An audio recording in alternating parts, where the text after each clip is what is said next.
Hello बच्चों, let's see the given question. The question says fill in the blanks. The pitch of a sound depends on dash. So इस question का जो key concept we need to understand is the concept of characteristic of sound.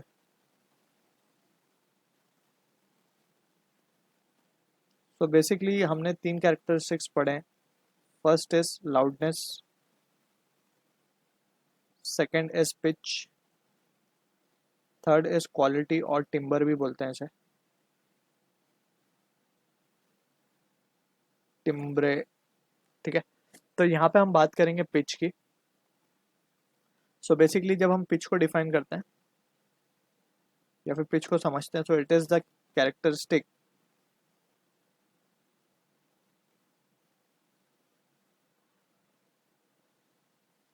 by which we can distinguish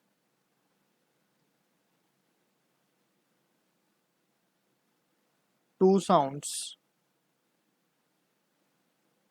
from same source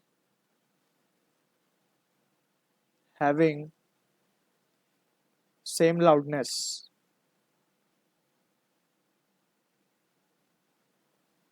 but of different frequency. So यहाँ पे जो frequency है, frequency is the main characteristic जो कि pitch को represent करता है. ठीक है.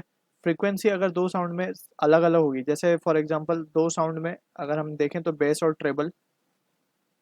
ट्रेबल जो है बेसिकली हाई फ्रीक्वेंसी साउंड है. Frequency basically number of cycle पर सेकंड होता है, तो इसमें नंबर ऑफ साइकिल ज़्यादा होंगी ट्रेबल में, इसीलिए हाई फ्रीक्वेंसी है. ये बेस जो साउंड है वो है लो फ्रीक्वेंसी साउंड. ठीक है, लो फ्रीक्वेंसी साउंड. अब यहाँ पे वी कैन सी कि ऑल्दो दोनों का लाउडनेस सेम है, सेम इंस्ट्रूमेंट से दोनों साउंड प्रोड्यूस किए गए, लेकिन फ्रीक्वेंसी के डिफरेंस की वजह से जो क्वालिटी में जो साउंड में फ़र्क आएगा, that sound can be distinguished and we can able to like make the differentiation between the two sounds, right? Although उनके loudness सेम है और सेम ही इंस्ट्रूमेंट से बना मीन्स प्ले किए गए हैं, बट फ्रीक्वेंसी के डिफरेंस की वजह से वी कैन कैलकुलेट इट कि ये साउंड कौन सा है, ये किसका साउंड है. ठीक है.